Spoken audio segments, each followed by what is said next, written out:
بسم اللہ الرحمن الرحیم۔ تعارف سورہ الرحمن پارٹ 1 پیش کر رہے ہیں۔ نام سورہ، پہلی ہی لفظ کو اس سورت کا نام قرار دیا گیا ہے۔ اس کا مطلب یہ ہے کہ یہ سورت ہے جو لفظ الرحمن سے شروع ہوتی ہے، تاہم اس نام کو سورت کے مضمون سے بھی گہری مناسبت ہے، کیونکہ اس میں شروع سے آخر تک اللہ تعالیٰ کی صفت و رحمت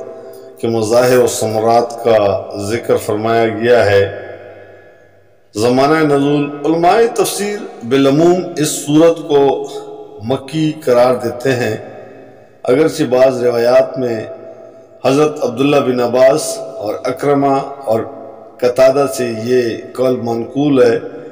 کہ یہ سورہ مدنی ہے، لیکن اول تو انہی بزرگوں سے بعض روایات اس کے خلاف بھی منقول ہوئی ہے۔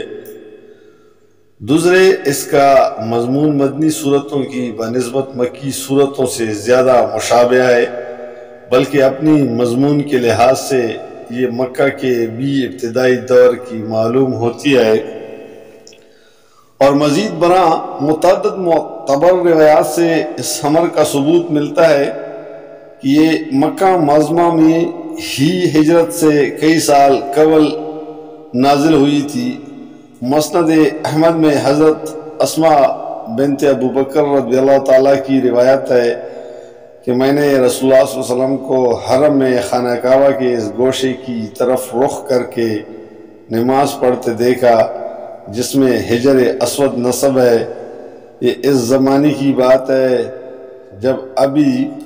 جس چیز کا تمہیں حکم دیا جا رہا ہے اس سے ہانکے پکارے کہہ دو کا فرمان الہی نازل نہیں ہوا تھا کہ مشرکین اس نماز میں آپ کی زبان سے فَبِأَيِّ آلَاءِ رَبِّكُمَا تُكَذِّبَانِ کے الفاظ سن رہے تھے۔ اس سے معلوم ہوا کہ یہ سورت سورہ الحجر سے پہلے نازل ہو چکی تھی۔ البزار ابن جریر ابن المنذر دارالقطنی فی الافراد ابن مرادیہ اور الخطیب فی التاریخ نے حضرت عبداللہ بن عمر سے روایت نقل کی ہے کہ ایک مرتبہ رسول اللہ صلی اللہ علیہ وسلم نے سورہ رحمان خود تلاوت فرمائی یا آپ کے سامنے یہ سورت پڑھی گئی، پھر آپ نے لوگوں سے فرمایا کہ کیا وجہ ہے کہ میں تم سے ویسا اچھا جواب نہیں سن رہا ہوں جیسا جنہوں نے اپنے رب کو دیا تھا۔ لوگوں نے عرض کیا کہ وہ کیا جواب تھا؟ آپ صلی اللہ علیہ وسلم نے فرمایا، جب میں اللہ تعالیٰ کا ارشاد فَبِأَيِّ آلَاءِ رَبِّكُمَا تُكَذِّبَانِ پڑھتا تھا تو جن اس کے جواب میں کہتے جاتے تھے کہ رب کی کسی نعمت کو نہیں جھٹلاتے۔ اسی سے ملتا جلتا مضمون ترمذی، حاکم اور حافظ ابو بکر بزار نے حضرت جابر بن عبداللہ سے نقل کیا ہے کہ ان کی روایات میں یہ الفاظ ہیں کہ جب لوگ سورۃ رحمان کو سن کر خاموش رہے تو حضور صلی اللہ علیہ وسلم نے فرمایا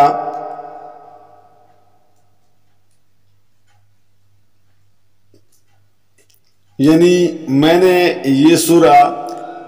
جنوں کو سنائی جس میں وہ قرآن سننے کے لیے جمع ہوئے تھے، وہ اس کا جواب تم سے بہتر دے رہے تھے۔ جب میں اللہ تعالیٰ کے اس ارشاد پر پہنچتا تھا کہ اے جن و انس، تم اپنے رب کی کن کن نعمتوں کو جھٹلاؤ گے، تو وہ اس کے جواب میں کہتے تھے کہ اے ہمارے پروردگار، ہم تیری کسی نعمت کو نہیں جھٹلاتے، ہم تیرے ہی لیے ہے۔ اس روایت سے معلوم ہوا کہ سورہ اعراف آیت 29 سے 32 میں رسول اللہ صلی اللہ علیہ وسلم کی زبان مبارک سے جنوں کے قرآن سننے کا جو واقعہ بیان کیا گیا ہے،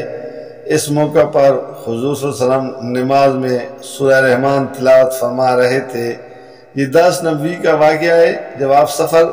طائف سے واپسی پر نخلا میں کچھ مدت ٹھہرے تھے۔ اگرچہ بعض دوسری روایت میں یہ بیان کیا گیا ہے کہ اس موقع پر رسول اللہ صلی اللہ علیہ وسلم کو یہ معلوم نہ تھا کہ جن آپ سے قرآن سن رہے ہیں، بلکہ بعد میں اللہ تعالیٰ نے آپ کو خبر دی کہ وہ آپ کی تلاوت سن رہے تھے۔ لیکن یہ بات بعید از قیاس نہیں ہے کہ جس طرح اللہ تعالیٰ نے حضور صلی اللہ علیہ وسلم کو جنوں کی سماعت قرآن پر مطلع فرمایا تھا، اسی طرح اللہ تعالیٰ ہی نے آپ کو یہ اطلاع بھی دی کہ سورہ رحمان سنتے وقت وہ اس کا کیا جواب دیتے جا رہے تھے۔ ان روایات سے تو صرف اسی قدر معلوم ہوتا ہے کہ رحمان سورہ الحجر اور سورہ احقاف سے پہلے نازل ہو چکی تھی۔ اس کے بعد ایک اور روایت ہمارے سامنے آتی ہے جس سے پتہ چلتا ہے کہ یہ مکہ معظمہ کی ابتدائی دور کی نازل شدہ صورتوں میں سے ہے۔ ابن اسحاق حضرت عروہ بن زبیر سے واقعہ نقل کرتے ہیں کہ ایک روز صحابہ کرام نے آپس میں کہا کہ قریش نے کبھی کسی کو اعلانیہ بآواز بلند قرآن پڑھتے نہیں سنا ہے، ہم میں کون ہے جو ایک دفعہ ان کو یہ کلام پاک سنا ڈالے؟ حضرت عبداللہ بن مسعود نے کہا میں یہ کلام کرتا ہوں۔ صحابہ کرام نے کہا ہمیں ڈر ہے کہ وہ تم پر زیادتی کریں گے، ہمارے خیال میں کسی ایسے شخص کو یہ کام کرنا چاہیے جس کا خاندان زبردست ہو، تاکہ اگر قریش کے لوگ اس پر دست درازی کریں تو اس کے خاندان والے اس کی حمایت پر اٹھ کھڑے ہوں۔ حضرت عبداللہ نے فرمایا مجھے یہ کام کر ڈالنے دو، میرا محافظ اللہ ہے۔ پھر وہ دن چڑھے حرم میں پہنچے، جبکہ قریش کے سردار وہاں اپنی اپنی مجلسوں میں بیٹھے تھے۔ حضرت عبداللہ نے مقام ابراہیم پر پہنچ کر پوری زور سے سورہ رحمان کی تلاوت شروع کر دی۔ قریش کے لوگ پہلے تو سوچتے رہے کہ عبداللہ کیا کہہ رہے ہیں، پھر جب انہیں پتہ چلا کہ یہ وہ کلام ہے جسے محمد صلی اللہ علیہ وسلم خدا کے